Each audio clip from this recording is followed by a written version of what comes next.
what's so nice about working with ObservePoint and BL.INK together is both of them allowed our company to create this sustainable and scalable foundation. And everything that has ended up being a win has been a building block on top of that foundation. And it's all been in partnership with how easily these two tools work together.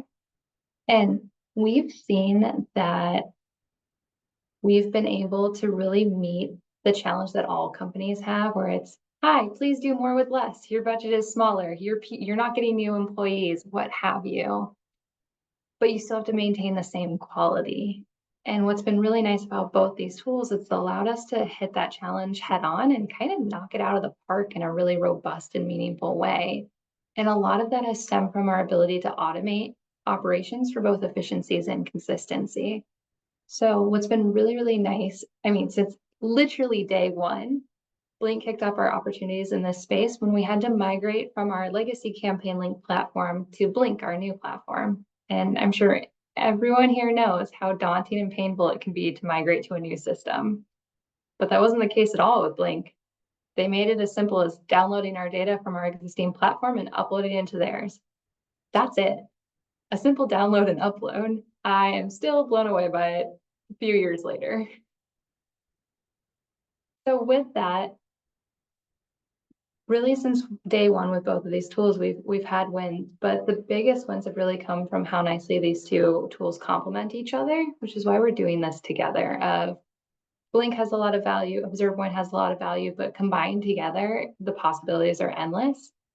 And so, for example, we leverage BL.INK to manage all of our marketing links in a single space, like Andy and Spencer were talking through, which then allows us to very easily give ObservePoint a comprehensive list of every link that we're using in all of our active campaigns, regardless of the platform.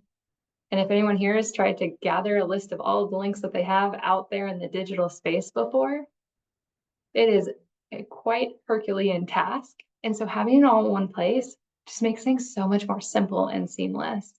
And so then we really have that handoff to ObservePoint where we're able to test all of those links. And as Spencer started alluding to, we can test for if that link is broken, right? And you're serving customers with a poor experience. ObservePoint lets you know if you're sending users through unnecessary redirects that slow down the experience, and as studies have shown time and time again, increase their likelihood to bounce and not convert. We can find if there's accurate campaign tracking that will result in losing credit for that campaign's influence, or because it's not just analytics tracking, it's that platform itself. We also get to be able to see that we're not skewing the campaign optimizations that are happening real time within those platforms themselves because they're getting accurate real-time data. The other thing is we're able to look for those missing attributes that would, to Spencer's point, result in inaccurate representation of our results in our reporting, or an inability for us to bubble this up at the highest level of our C-suite all the way down to the people in the nitty-gritties and the weeds for that specific link within that campaign. And so once ObservePoint helps us identify those issues, we can automatically assign a ticket within our project management platform to each of the campaign owners, not only notifying them of the issue, but the recommended path to resolution, which has been so empowering across our teams because you can't fix something if you're not aware that it's a thing. And even when you are aware of it, we're not always super duper clear in our roles of here's how you can fix this in the easiest way possible. And so ObservePoint and BL.INK have really allowed that ability for us to empower our users to get those solutions quicker and out into the production environment. Also, aside from where we're assigning tickets, in some cases, like the redirecting links, ObservePoint gives us enough information back where we're able to automatically update the links in BL.INK, which were those back-end updates that Spencer was referring to. And since BL.INK leverages redirects, we don't have to make the updates in the marketing platforms themselves. We're not making updates in 10 places. We're making them in one single location, which is very sustainable and scalable across your organization. And to Spencer's earlier point, we're not reprinting marketing materials and we're not having to panic because we sent out an email or a text message that we can't get back that had a broken or less than optimized link within it.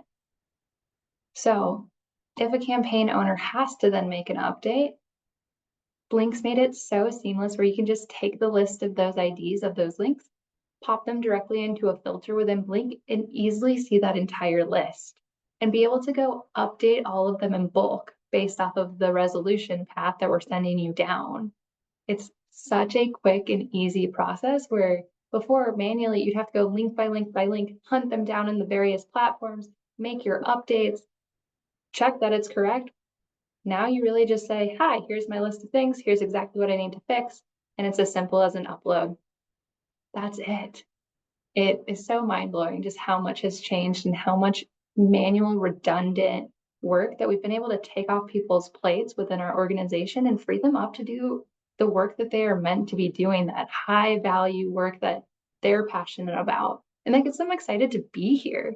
Let me tell you, I don't know a single person who gets excited about fixing broken links on a day-to-day basis, especially when you have hundreds and thousands of them out in the marketplace that you potentially have to fix because one person decided to change a folder structure on the website.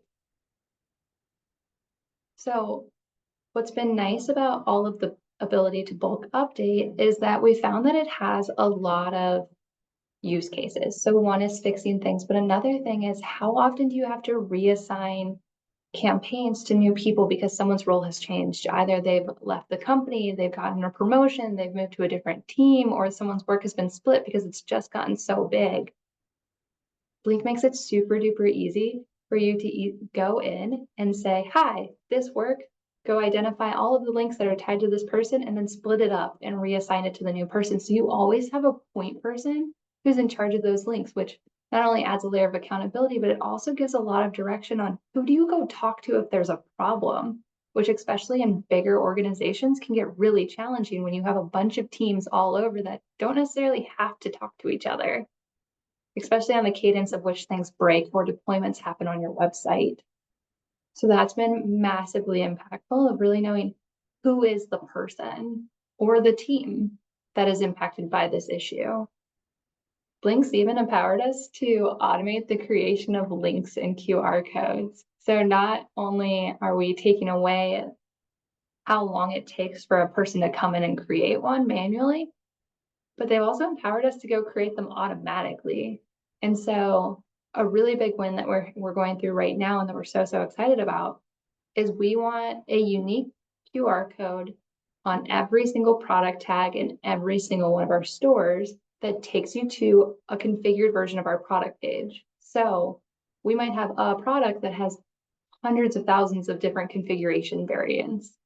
We want to take you to the exact one that you saw in the store so we can have you add it to your cart, have you learn about the sustainability details, have you learn about the craftspeople who poured their heart and soul into that piece of furniture. And to do that and provide that seamless experience, we're going to be creating so many QR codes. Because imagine every time you do a floor change or every time a product page goes away or a product is discontinued or fabric is discontinued or replaced, those links will change. And for our end users within our store, our delivery or our design associates, all they have to do is reprint a tag and automatically they have a QR code that sends them to the appropriate destination. It has all of the applicable tracking applied, and it's got so much rich metadata about things like what is the product that we're talking about, what showroom is it in. Specifically, we're even looking at taking it as far as what room within our showroom is it in. And then we can optimize, say if we have 3 of the same chair in different rooms or in different styles or fabrics or woods, to say what is really resonating with people in that market and in that store. And as Spencer talked about earlier, we are able to watch those independent shoppers move from store to store to store, especially in markets where we have multiple stores. So if we have a smaller footprint store and a bigger footprint store, and we can watch that traffic move between, we can actually then now see, are they going to different stores for different products, or are they not finding what they want, or starting at a place, but then they want a different version, and so they go to the larger store, or back to our more boutique stores where they have a more intimate experience. And we can find all of that with just the click of a print button now. There's no manual intervention whatsoever, and those links are so hyper specific and so rich and robust in data that the possibilities are really endless of what we can find out and optimize about our customers.